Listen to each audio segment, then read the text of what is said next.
Assalamualaikum warahmatullahi wabarakatuh. Bapak-bapak, ibu-ibu, terbongkar nasab Habib Hanif Al-Athas, Masya Allah ya. Jadi Habib Hanif menyebutkan silsilah nasab beliau ya. Mohon nanti disimak nasab dari Habib Hanif. Dan juga nanti ada Kiai Nusantara yang pro Kiai Iman dan pro Habib berbicara, berkomentar tentang nasab ini ya teman-teman, bapak-bapak, ibu-ibu. Oke, tanpa banyak bicara ya, kita ke videonya. Jangan lupa di like dan subscribe. Terima kasih yang sudah like dan subscribe. Kita ke videonya ya, bapak-bapak, ibu-ibu. Chemistry-nya kenceng sama Habib Rizik, salah satu faktornya mungkin ini, saudara. Nenek beliau orang Sunda, salah satu nenek beliau. Ibu saya neneknya orang Betawi asli, Rawa Belong, namanya Jida Salame bin Engkong Kodir, orang Betawi asli, saudara. Salah satu nenek saya ada yang orang Bengkulu, anak dari Sentot Alibasa Prawiro Dirjo. Pernah baca kan di buku sejarah sekolahan. Artinya apa yang saya pengen garis bawahi di sini? Habaib yang ada saat ini lahir dari rahim perempuan pribumi, saudara. Sudah lahir dari rahim perempuan asli Indonesia, sehingga udah bukan lagi pendatang, saudara. Udah berbaur, udah ikut berjuang dan lain sebagainya. Ayahnya Habib Rizik itu sampai ditembak sama Belanda. Meminta dibikinkan simbol. Kiai Wahab gawe iki simbol, gawe Nahdlatul Ulama iki wis arep muktamar sing kepindho. Hasim langsung angkat tangan, ngapunten Ki Hasim, urusan niku dalem mboten sanggup, niku urusan gambar menggambar, diserahkan ten gene Kiai Mas Alwi nggih ngoten mboten sanggup.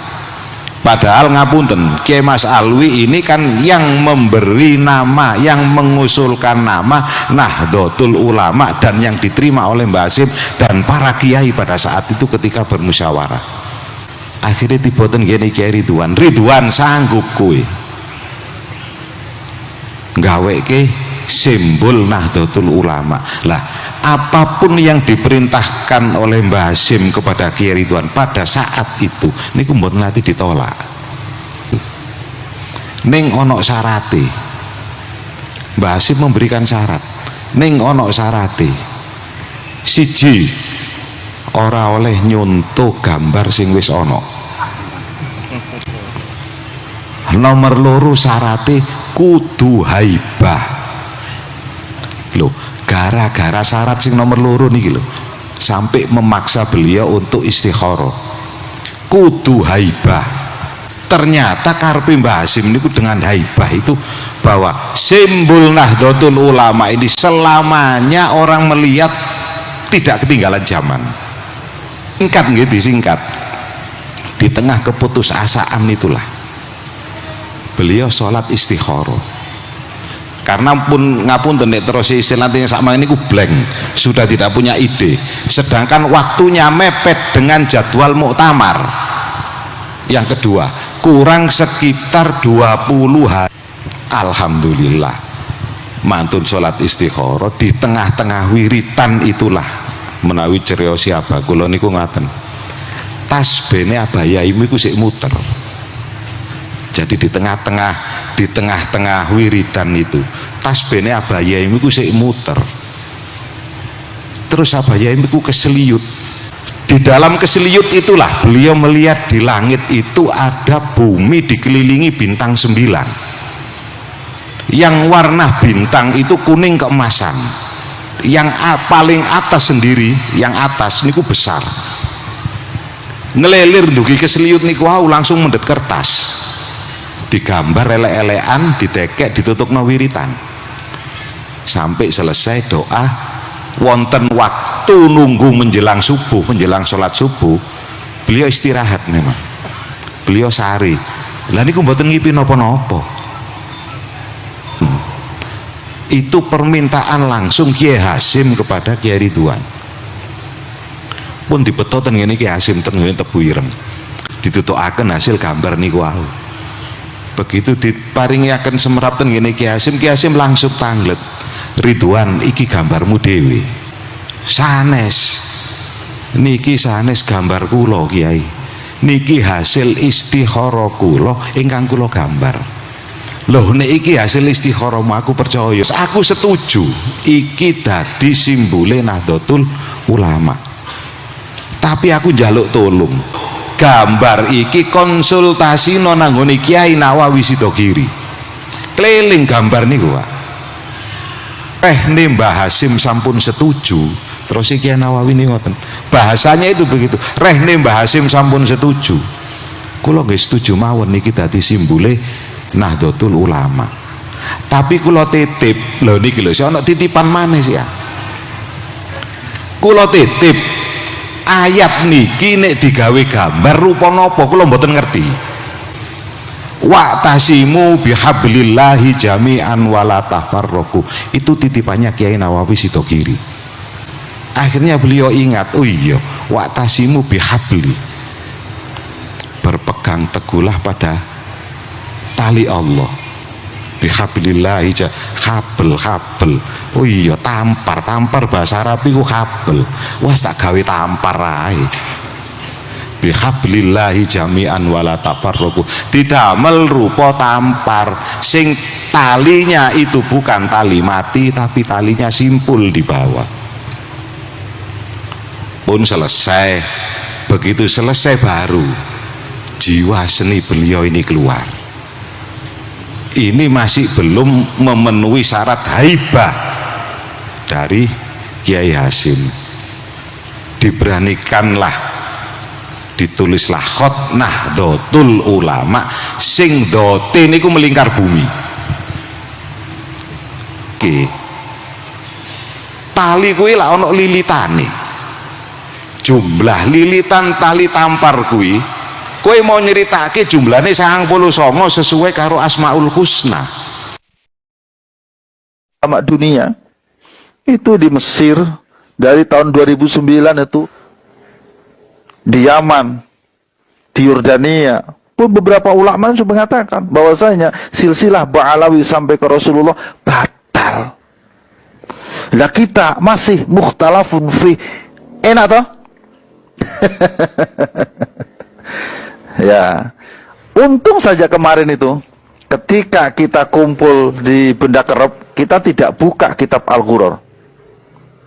Wow, kalau kita buka kitab Al-Ghuror, makin tidak masuk akal tentang silsilah Ba'alawi sampai ke Rasulullah Muhammad sallallahu alaihi wasallam. Ini nggak masuk akalnya di mana? Bayangkan, pada halaman 115 di dalam kitab tersebut, penentuan nasab Ba'alawi sampai ke Rasulullah itu hanya ditentukan melalui mimpi. Yang mimpi siapa? Lalu disebutkan juga di kitab tersebut di halaman 108 bahwasanya ada seorang ulama namanya Syekh Abdullah bin Alwi bin Faqih Muqaddam. Ada seorang ulama, ini juga gak disebutkan lagi ulamanya siapa, yang bermimpi ketemu Rasulullah, menyatakan bahwasanya Ba'alawi adalah dzurriyyah Nabi sallallahu alaihi wasallam. Terus juga ada di halaman 117 kalau tidak salah di kitab yang sama, Al-Ghuror. Itu yang menentukan penentuan nasab justru melalui orang lain, padahal saudaranya ada di situ. Ada seorang yang datang ke Basrah namanya Ali. Beliau ke Basrah bertanya kepada seseorang imam, seorang qadhi di sana. Padahal di Basrah itu mestinya dia punya saudara namanya Muhammad dan Husain. Karena Ali, Muhammad dan Husain itu tiga-tiganya adalah putra dari Ahmad. Ahmad itu adalah keluarga dari Basrah. Mereka tinggal di Basrah. Jadi kalau seandainya Ali datang ke Basrah, itu mestinya dia menemui Muhammad, menemui Husain. Dan itu terjadi pada abad ke-6. Menurut saya abad ke-6 itu dzurriyyah Nabi yang ada di situ mestinya sudah banyak. Kenapa tidak menemukan satupun dari saudaranya? Bahkan nanyanya kepada seorang imam yang itu orang lain, bukan dari dzurriyyah Nabi atau bukan dari dzurriyyah mereka.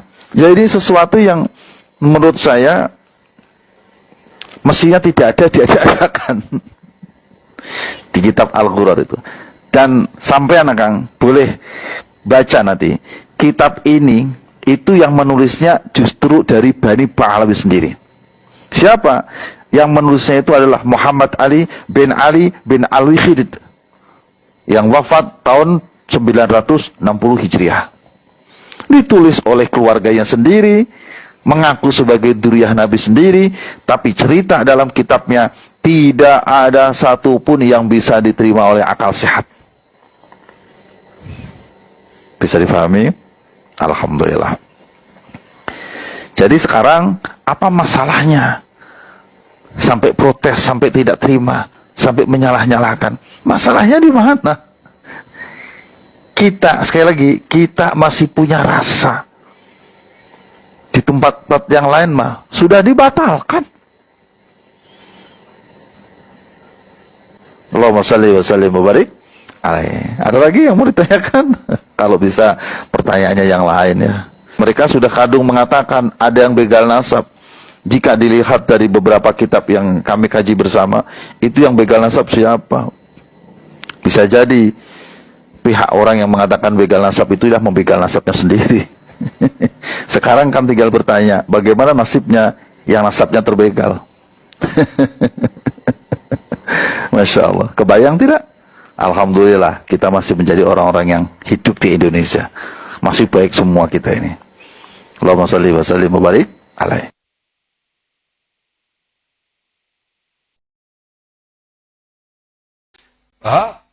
Berani-beraninya menganggap bahwa itu yang sebut habaib Ba'alawi itu bohong, itu batal. Nah, ini yang menjadi masalah. Ini yang jadi masalah besar.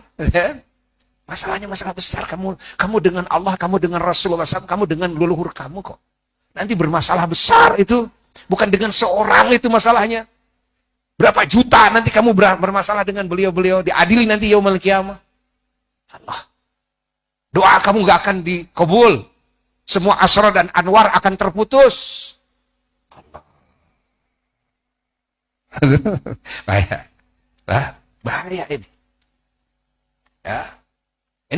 Ini kecerdasan yang tidak meliputi namanya. Ya. Akal kecerdasan yang tidak meliputi seperti ini. Kamu hafal tafsir, hafal hadis, hafal ilmu balaghah, hafal ilmu alat nahwu sharaf dan sebagainya kan. Itu semuanya menjadi sia-sia. Kenapa akal kamu kok tidak sampai ke situ? Kenapa pikiran kamu tidak sampai ke situ? Nah, kamu harus sadar ini. Allah. Oh, ada yang mengingkari, kayaknya mengingkari kehabiban para habaib kan Wahabi. Wahabi memang dari dulu juga karena mereka anti kepada para habaib. Maka mereka ingkari. Para habib nggak ada habib. Sudah putus semuanya. Nggak ada sebetulnya. Innalillahi wa inna ilaihi raji'un. Karena ada yang umpamanya kamu merasa sakit hati karena ada salah seorang habib yang mengingkari kepada keberadaan keturunan Wali Songo. Wali Songonya diakui sebagai habib, tapi keturunannya dianggap nggak ada. Ya itu mah urusan dia. Karena dia mengingkari berarti urusan dia. Ya, urusan kamu merasa bahwa kamu punya nasab dari Wali Songo yang jelas dari ayah, berarti kamu merasa bahwa kamu juga habaib. Itu urusan kamu juga, gitu kan? Ingat, kamu jangan terpancing dengan oknum, umpamanya atau karena kebodohan Habib ini. Gara-gara kebodohan satu Habib, tapi kamu jadi buruk akhlak kamu kepada semua Habib dan hubungan kamu dengan semua leluhur kamu juga jadi hancur, jadi buruk, nanti agama kamu jadi rusak. Jangan terpancing, biarlah umpamanya ada Habib, jangan terpancing. Bahkan kalau kita ngaji agama dengan benar, ya, ketika orang membohongkan kepada nasabmu, itu jangan dijadikan masalah. Karena nasab bukan utama. Yang utama adalah keimanan kita dan ketakwaan kita kepada Allah. Ingat, ketaatan kita kepada Rasulullah. Ini yang paling utama, bukan nasab. Bukankah kita? Oke, teman-teman, bapak-bapak, ibu-ibu, ini dia tadi sebuah video ya, yang mana Habib Hanif Al-Attas yang mana menyebutkan nasab beliau, bahwa beliau adalah keturunan dari ibunya yang merupakan orang pribumi ya. Jadi intinya Habib Hanif bukan pendatang, atau ya bisa disebut pribumi karena ibunya juga seorang pribumi di Indonesia ya. Dan tadi juga Habib Hanif menyatakan bahwa Habib Rizik keturunannya ya dari ibunya ya termasuk dan darah Sunda ya, dari logat Sunda ya, jadi bukan pendatang ya, seperti itu menurut Habib Hanif. Jadi menurut bapak-bapak ibu-ibu gimana, silahkan berkomentar ya. Dan tadi juga ada Kiai Nusantara yang mana yang pertama menjelaskan tentang bahaya kita meneliti atau tidak percaya Habib cucu Nabi Muhammad SAW, yang menyebutkan itu ya tadi ulama dari Banjar atau Kalimantan ya, Masya Allah. Dan di Kalimantan itu ulamanya pada soleh, pada ya harus kita inilah yang namanya ya intinya soleh ya, harus kita ikuti ya. Dan juga tadi ada Kiai Nusantara lagi yang mana menjelaskan tentang lambang Nahdlatul Ulama, sejarahnya bagaimana, dan beliau sudah menjelaskan.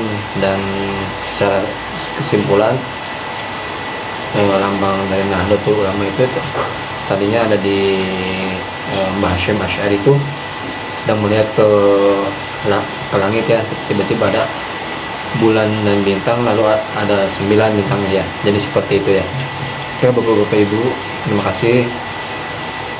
Semoga saya selalu dan terdoakan para habaib yang benar, para ustadz yang benar, Allah panjangkan umurnya, amin ya rabbal alamin.